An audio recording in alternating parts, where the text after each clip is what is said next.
میرے محترم دوستو، بزرگوں، عزیزو، سابقہ بیان میں سلام کے متعلق آپ حضرات کے سامنے گفتگو ہو رہی تھی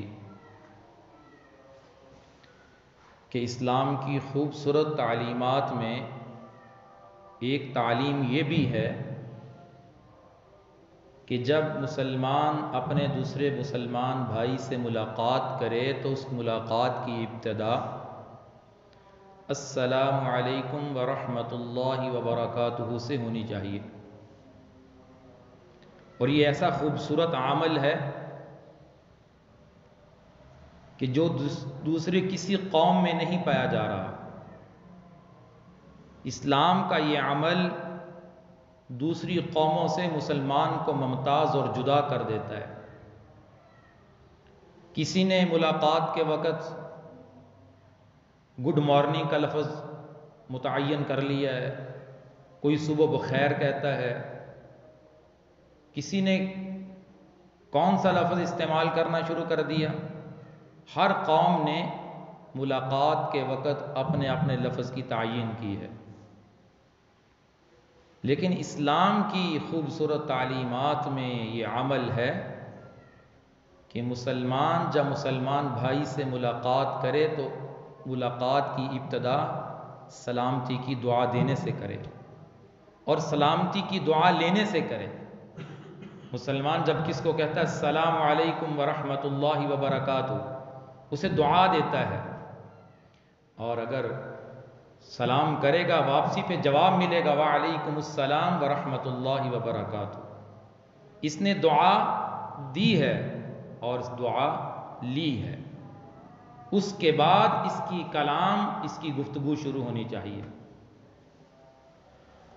اور سلام کا یہ عمل اللہ کی طرف سے ہمارے لیے عطیہ ہے۔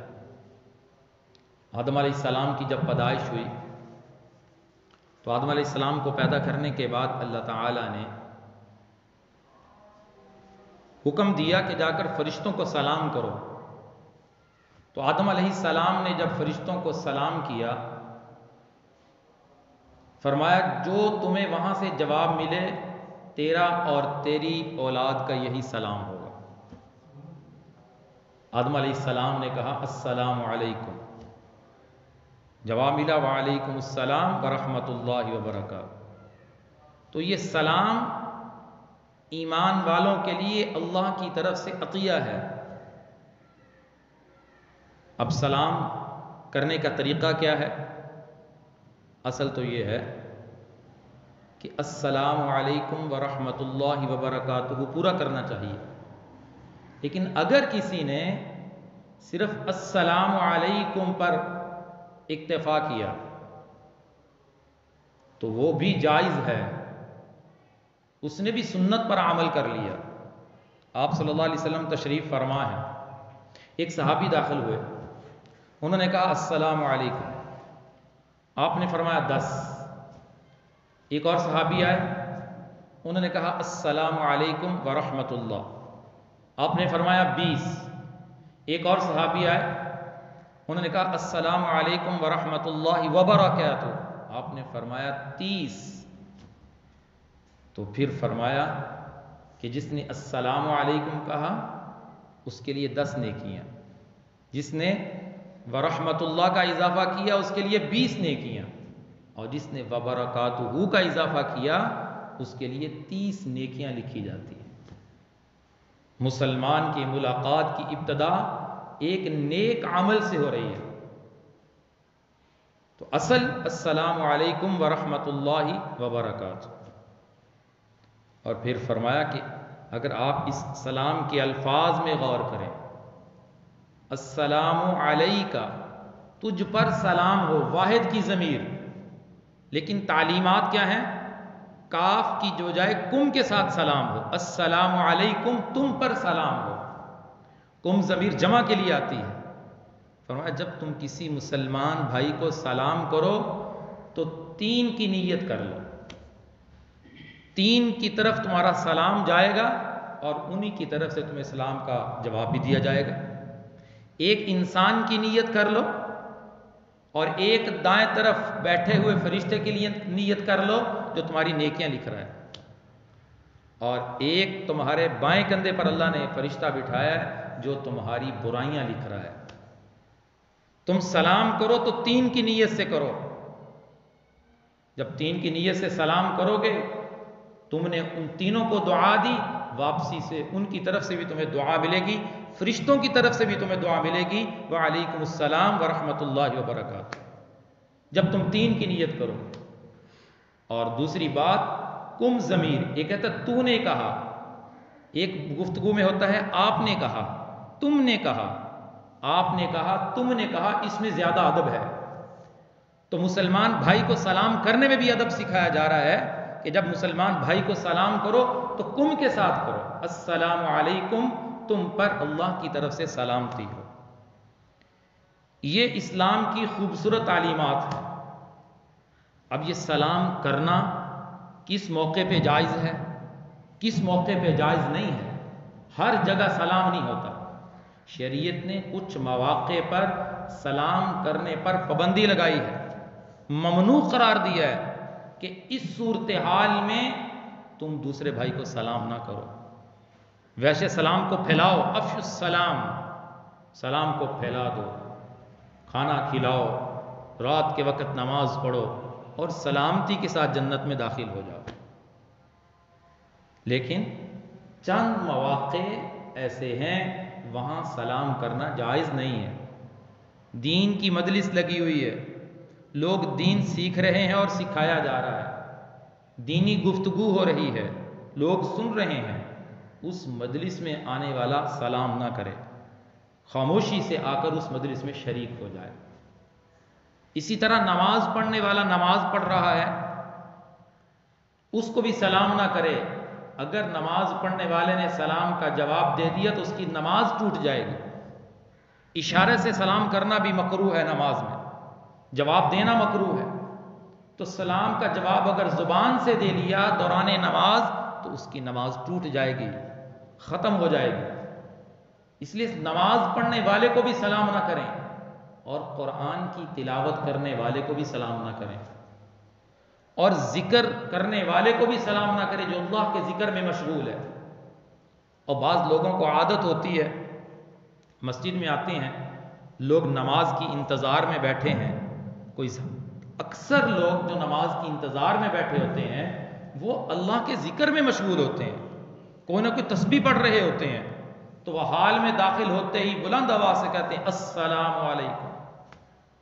اب یہ طریقہ ٹھیک نہیں ہے کہ آپ نے ساری مسجد والوں کو جو بیٹھے ہیں سلام کیا، کتنے لوگ اس میں اللہ کے ذکر میں مشغول تھے، تو ذکر کرنے والے کو بھی سلام نہیں کرنا چاہیے۔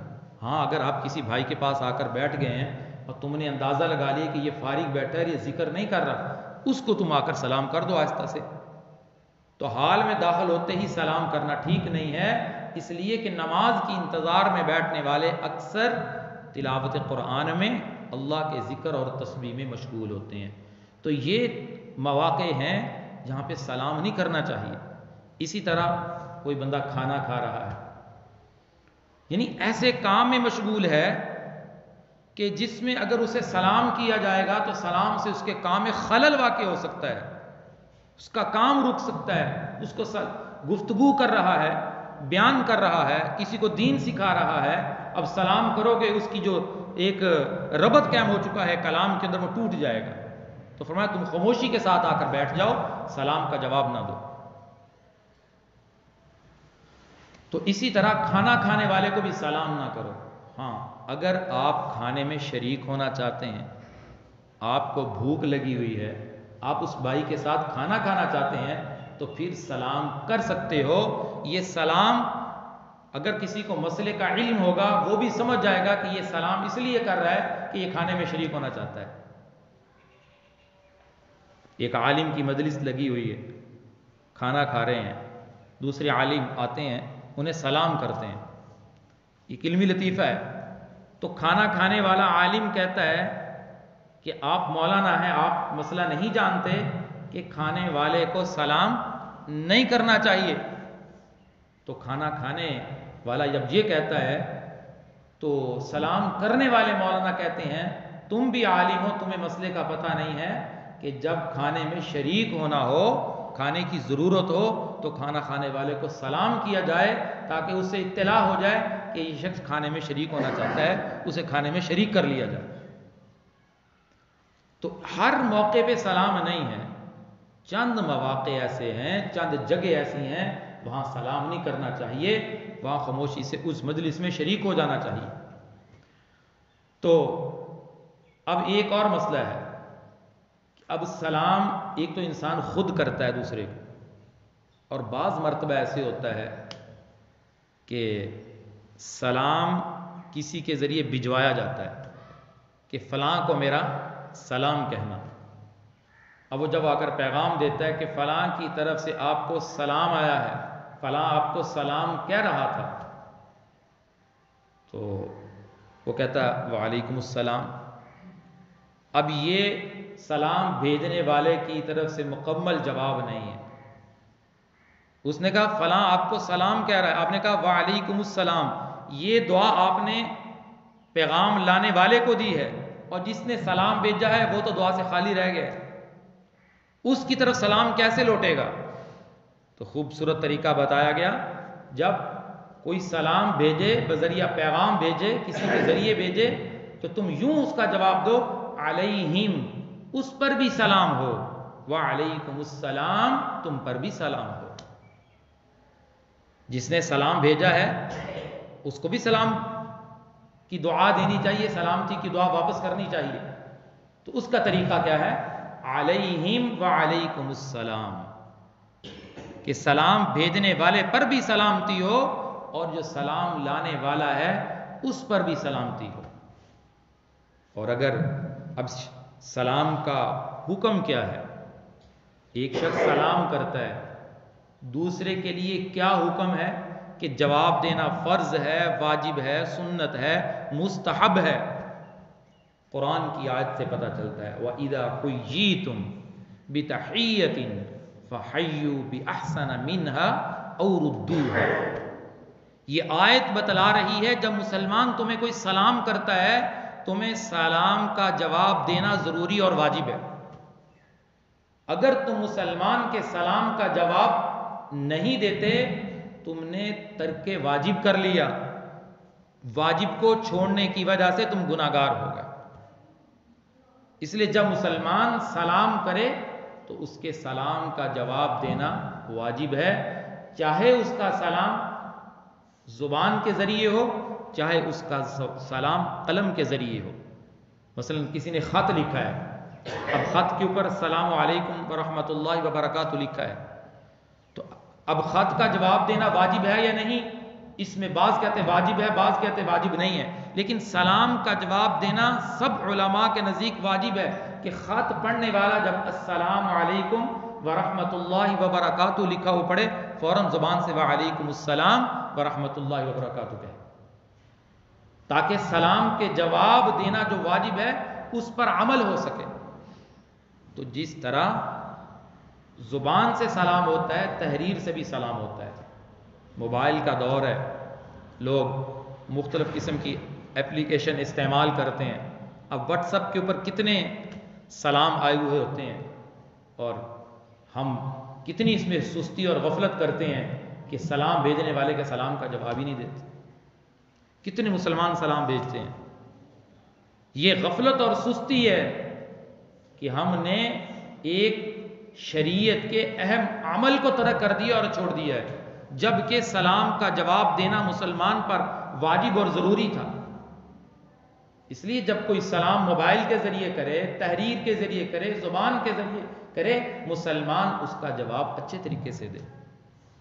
السلام علیکم وعلیکم السلام پہلی صورت ہے، لیکن قرآن کہتا ہے اگر تم چاہتے ہو اس سے اچھے طریقے سے بھی جواب دے سکتے ہو۔ اچھا طریقہ کیا ہے؟ اس کے ساتھ ورحمۃ اللہ وبرکاتہ کا اضافہ کر دو۔ یہ تھا مسلمان جب مسلمان کو سلام کرے تو اس کا جواب یوں دینا چاہیے۔ اب اگر اس معاشرے میں رہتے ہوئے چونکہ مسلمانوں کے ساتھ غیر مسلم بھی رہتے ہیں، کافر کو سلام کیسے کرنا چاہیے، اس کے سلام کا جواب کیسا ہونا چاہیے؟ تو شریعت یہ کہتی ہے کہ کافر کو سلام کرنا جائز نہیں ہے۔ اس کے لیے اگر وہ سلام کرتا ہے مسلمان کو السلام علیکم، تو اس کے جواب میں صرف وعلیکم کہا جائے، اور نیت یہ کی ہے کہ اللہ تعالیٰ اسے ہدایت نصیب فرما دے اور اسلام قبول کرنے کی توفیق عطا فرما دے۔ آپ صلی اللہ علیہ وسلم کے زمانے میں یہودی سلام کرتے تھے، اور انہوں نے ایک سازش کی، جب مسلمانوں سے ملتے آپ صلی اللہ علیہ وسلم سے سلام کرتے تو السلام کا لام نکال دیا، السلام علیکم کی بجائے کہنے لگے السلام علیکم۔ یہ سازش چلائی انہوں نے۔ سام کا معنی ہوتا ہے تم پر موت ہو۔ صحابہ اکرام نے چند دنوں میں پہچان لیا کہ یہودی مسلمانوں کے خلاف سازش کر رہے ہیں۔ اسی طرح ایک یہودی نے سلام کیا السلام علیکم آپ صلی اللہ علیہ وسلم سے، حضرت عائشہ تشریف فرما تھی، تو انہوں نے حضرت عائشہ نے فرمایا کہ یہ موت تم پر ہو، علیکم اللعنہ تم پر لعنت ہو۔ غصے میں کہا کہ یہ رسول اللہ صلی اللہ علیہ وسلم کی شان میں گستاخی کر رہا ہے، السلام علیکم کی بجائے آپ صلی اللہ علیہ وسلم کو السلام علیکم کہہ رہا ہے۔ تو حضرت عائشہ رضی اللہ تعالیٰ نے غصے کا اظہار کیا اور یوں اسے بد دعا دی۔ آپ صلی اللہ علیہ وسلم نے فرمایا عائشہ نرمی سے کام لو، جبکہ حضرت عائشہ کا عمل ایک اعتبار سے بالکل درست تھا کہ آپ کی شان میں وہ بے ادبی کر رہے تھے، حضرت عائشہ نے ویسے ہی انہیں جواب دیا، لیکن آپ صلی اللہ علیہ وسلم نے فرمایا تم نرمی سے کام لو۔ حضرت عائشہ فرمانے لگی یا رسول اللہ اس کے الفاظ تو سنیے کہ آپ کی شان میں کس طرح بے ادبی کر رہا ہے۔ آپ نے فرمایا عائشہ میں نے وہی بات اس کی طرف لوٹا دی جب اس نے السلام علیکم کہا تم پر موت ہو، میں نے کہا وعلیکم تم پر بھی موت ہو، میں نے تو اسے واپس لوٹا دی۔ یہ بات تو سختی کرنے کی ضرورت نہیں تھی۔ آپ صلی اللہ علیہ وسلم تعلیمات دے رہے ہیں کہ مسلمان جس کام کو نرمی سے کروا لے اس میں زیادہ خیر ہوتی ہے۔ نرمی کے بعد اگر وہ نرمی سے کام نہ چلے، بطور تربیت کے، بطور ادب سکھانے سے کچھ نہ کچھ سختی کرنے کی اسلام کے اندر گنجائش موجود ہے۔ اس لیے مسلمان کو دعا دینے کا اور دعا لینے کا ایک خوبصورت طریقہ سکھایا گیا۔ السلام علیکم سلامتی کے معنی اس کے اندر موجود ہے، اور کسی نیک شخص کی دعا قبول ہو گئی تو اس کے لیے اس کی آخرت میں کامیابی کا بہت بڑا ذریعہ یہ چیز بن سکتی ہے۔ معروف قرخی رحمۃ اللہ علیہ بہت بڑے اللہ والے گزرے ہیں۔ حضرت جنید بغدادی رحمۃ اللہ علیہ کے دادا مرشد تھے۔ حضرت جنید بغدادی رحمۃ اللہ علیہ کے شیخ تھے ان کے ماموں سری سختی رحمۃ اللہ علیہ، ان کے شیخ تھے حضرت معروف قرخی رحمۃ اللہ علیہ۔ بڑی اللہ کی یاد میں ذکر میں مشغول رہتے تھے، ہر وقت ان کی زبان اللہ کے ذکر سے تر رہتی تھی، کوئی وقت لوگ انہیں فارغ نہیں دیتے تھے کہ ان کی زبان اللہ کے ذکر میں متحرک نہ ہو۔ حجام کے پاس گئے تو اس کو کہا کہ میری مونچھیں صاف کرو۔ اس نے کہا کہ آپ کی زبان رکے گی، یہ حرکت کر رہی ہے تو پھر یہ کام آسانی سے ہو سکے گا۔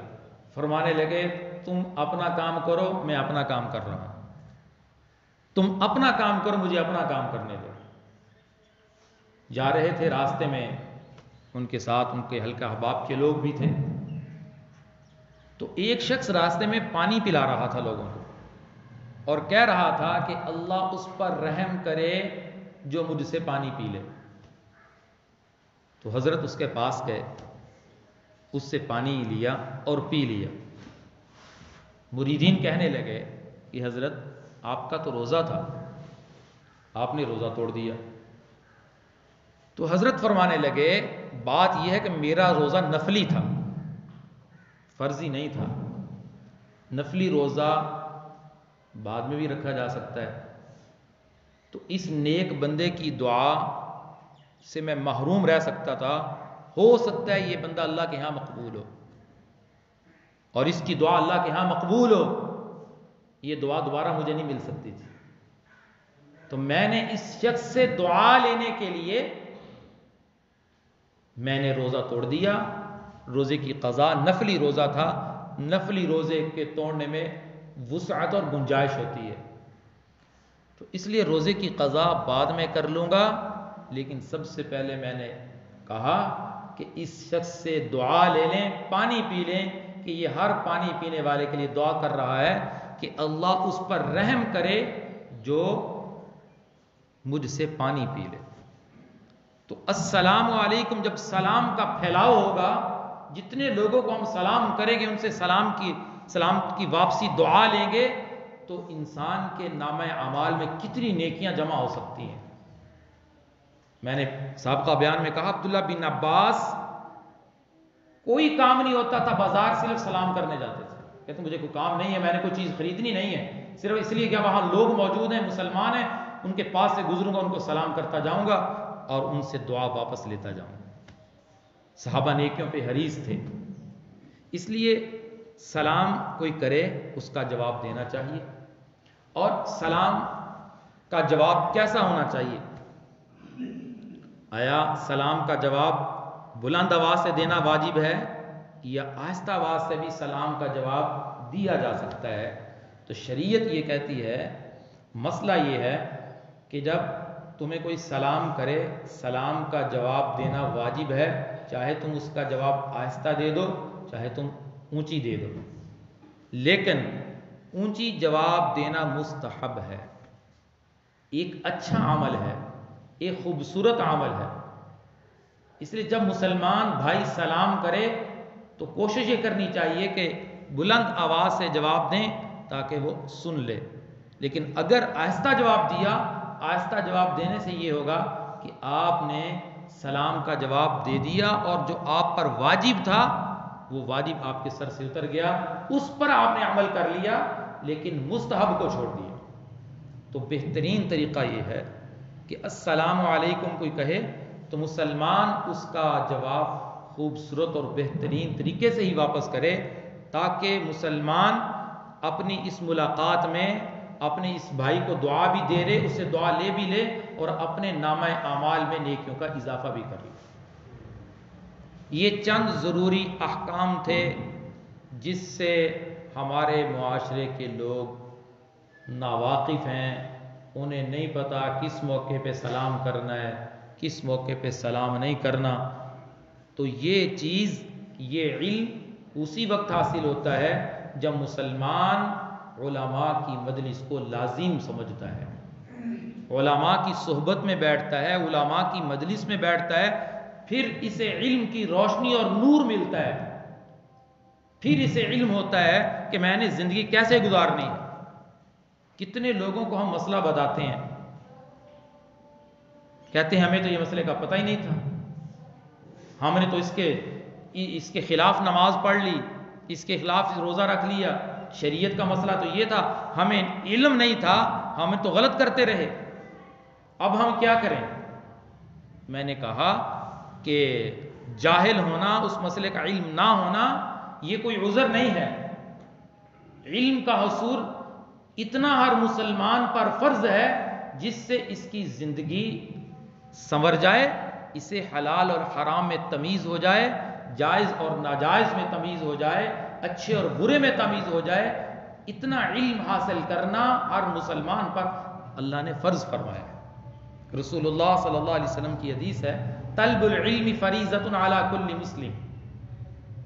اب ایک شخص گاڑی لیتا ہے اور گاڑی چلاتے ہوئے غلطی کرتا ہے، ٹریفک کے قوانین کے خلاف چلتا ہے، پولیس اسے روکتی ہے کہ آپ کے اوپر چلان ہے، آپ نے غلط ڈرائیو کی ہے، آگے سے وہ کہتا ہے مجھے تو قانون کا پتہ نہیں، تو آپ بتائیں کیا وہ چلان سے سب کو دوش ہو جائے گا؟ کیا اسے معافی مل جائے گی؟ ہرگز نہیں ملے گی۔ وہ کہے کہ پہلے روڈ پر آنے سے پہلے، ڈرائیوری کرنے سے پہلے آپ ٹریفک کے قانون کو سیکھتے کہ گاڑی روڈ پر چلانی کیسے ہے، ٹریفک کے قوانین کیا ہے، اور جب ڈرائیورنگ لائسنس بناتے ہیں اس میں سوالات ہوتے ہیں، یہ کس چیز کا اشارہ ہے، یہ کس چیز کا اشارہ ہے، پورے سوالات ہوتے ہیں تاکہ پتہ چلے یہ ٹریفک کے قوانین سے واقف ہو چکا ہے۔ اس کا یہ عذر ہرگز وہاں نہیں مانا جاتا کہ مجھے اس ٹریفک کے قانون کا پتہ نہیں تھا، اسے کہا جاتا ہے تم نے پہلے سیکھنا تھا، پھر روڈ کے اوپر اپنی گاڑی کو چلانا تھا۔ تو یہی قانون شریعت میں بھی ہے کہ جب تم پر نماز فرض ہے، نماز کے مسائل سیکھنا مسلمان پر فرض عین ہے۔ جب تم تجارت کرنے بازار میں چلے گئے ہو، تم پر تجارت کے مسائل سیکھنا فرض ہے۔ تمہارے اوپر حج فرض ہو گیا ہے، تم حج پہ جانا چاہتے ہو، حج کے مسائل اور طریقے کو سیکھنا تم پر فرض ہے۔ تم صاحب نصاب بن گئے ہو، زکوٰۃ تم پر فرض ہو چکی ہے، تم پر زکوٰۃ کے مسائل سیکھنا فرض ہے۔ تم شادی اور نکاح کر رہے ہو، تمہیں نکاح کے بعد شریعت تمہاری اوپر کس کس حق کو لازم کرتی ہے، تمہیں علماء کی مجلس میں بیٹھ کر اس کو سیکھنا ضروری ہے۔ لیکن چونکہ دین کی اہمیت، دین کا درد مسلمان کے دل سے نکل گیا، اس لیے دنیاوی تعلیم کے لیے اس کے پاس وقت بھی ہے، اس کے پاس پیسہ بھی ہے، اس کے پاس ساری چیزیں موجود ہیں، دین کے لیے سیکھنے کے لیے اس کے پاس وقت نہیں ہے۔ دین کا مسئلہ پوچھنے کے لیے اس کے پاس وقت نہیں ہے۔ دنیا کے ہر کام کے لیے وقت ہے، کھانا کھانے کے لیے اس کے پاس دوسرے شہروں میں جانے کے لیے وقت ہے۔ ہم نے کہا کہ تم کچھ نہ کچھ وقت دین کو سیکھنے کے لیے علماء کی مجلس میں آؤ، سیکھو کہ نماز کیسے پڑھنی ہے۔ کتنے مسلمان پوچھ کے دیکھ لیں، انہیں نماز کے فرض نہیں پتہ کہ نماز میں کون سی چیزیں ضروری ہیں اور نماز میں کتنے واجبات ہیں، اور کس غلطی پہ نماز فاسد ہو جاتی ہے، اور کس غلطی پہ نماز ٹوٹتی نہیں ہے، اور کس غلطی پہ سجدہ صاحب کرنا چاہیے، اور سجدہ صاحب کرنے کا طریقہ کیا ہے پتہ ہی نہیں، اور تیمم کیسے کرتے ہیں۔ بعض لوگ کہتے ہیں ہم نے لفظ ہی پہلی مرتبہ سنا۔ اس قدر دین سے دوری ہے، اس قدر دین سے دوری ہے، دین زندگیوں سے نکل گیا۔ کیوں؟ اس لیے کہ مسجد میں آنے کو، دین پر عمل کرنے کو ایک ضرورت سمجھ لیا۔ ضرورت، مقصد نہیں ہے۔ مقصد ہمارا دنیا ہے، دنیا کی تعلیم ہے، کاروبار ہے، عیش و عشرت ہے، اچھے مکان کا بن جانا، اچھی گاڑی کا آ جانا، یہ آج کے مسلمان کا مقصد زندگی بن گیا ہے۔ رسول اللہ صلی اللہ علیہ وسلم نے فرمایا تھا، مجھے تم پر فقر و فاقہ کا خطرہ نہیں ہے، مجھے یہ خطرہ ہے کہ دنیا کی فراوانی اتنی ہو جائے گی، تم دنیا کے مال کو حاصل کرنے میں ایک دوسرے میں مقابلہ کرنے لگو گے، جب تم مقابلہ کرنے لگو گے تم ہلاک اور برباد کر دیے جاؤ گے۔ یہی حالت ہے آج مسلمان کی۔ تو کچھ اپنی زندگی کے رخ کو سیدھا کرنے کے لیے اتنا تو دین سیکھ لیں جس سے تمہاری نماز سیدھی ہو جائے، نماز کے واجبات کا پتہ چل جائے۔ ساری زندگی نماز پڑھتے رہے اور ایک طریقہ ایسا نماز میں کر رہے تھے جو غلط تھا، اور اس سے نماز تمہاری نہیں ہوتی تھی، تو رسول اللہ صلی اللہ علیہ وسلم نے فرمایا ایک آدمی 60 سال تک نماز پڑھتا ہے، اللہ کی بارگاہ میں ایک نماز قبول نہیں ہوتی، کبھی اس کا رکوع ٹھیک نہیں، کبھی اس کا سجدہ ٹھیک نہیں۔ دنیا کا کون سا قانون ہے کہ جو بغیر سیکھے آ سکتا ہے؟ کون سی چیز ہے جو بغیر سیکھے آ جاتی ہے؟ ایک نٹ کھولنا وہ بھی سیکھنا پڑتا ہے، کسی سے چیز حاصل کرنی پڑتی ہے۔ ہر چیز، چھوٹی سے چھوٹی چیز، بڑی سے بڑی چیز سیکھنے سے آتی ہے، اور دین کو اتنا آسان سمجھ لیا کہ ہر کوئی اپنی مرضی سے اس پر عمل کرتا رہے، جو دل میں ہے اسی طرح نماز پڑھ لے، جو دل میں ہے اس طرح روزہ رکھ لے۔ نہیں نہیں، شریعت نے حدود مقرر کی ہیں، طریقہ بتایا ہے۔ رسول اللہ صلی اللہ علیہ وسلم کی لاکھوں احادیث حدیث کی کتب میں موجود ہے، وہ کیوں اللہ کے نبی نے بیان فرمائی؟ اللہ نے اپنے نبی کو مسلمان کے لیے آئیڈیل کیوں قرار دیا ہے؟ اپنے نبی کی زندگی کو نمونہ کیوں بنایا ہے؟ اس لیے کہ مسلمان اپنے ہر عمل میں رسول اللہ صلی اللہ علیہ وسلم کے عمل کو سیکھ کر عمل کرے گا، وہ عمل اللہ کی بارگاہ میں قابل قبول ہے، وگرنہ وہ عمل اللہ کی بارگاہ سے رد کر دیا جائے گا۔ اس لیے اپنے دل میں درد پیدا کریں، بھرپور کوشش کرتے ہیں کہ جمعے کے بیان کے اندر بھی کچھ نہ کچھ مسلمان کو چیز سکھا دی جائے، لیکن فائدہ انہیں ہوتا ہے جو ابتدا میں تشریف لاتے ہیں، جو آخری 5 منٹ کے لیے آتے ہیں، وہ کیا مسئلہ سیکھیں گے اور کیا سنیں گے تو کیا عمل کریں گے، کیونکہ دنیا کی مصروفیت والی زندگی میں ان کے پاس اتنا وقت نہیں ہے کہ جمعے والے دن چلو آدھا گھنٹہ مسجد میں گزار لیں کہ اللہ کے دین کی بات سن لیں۔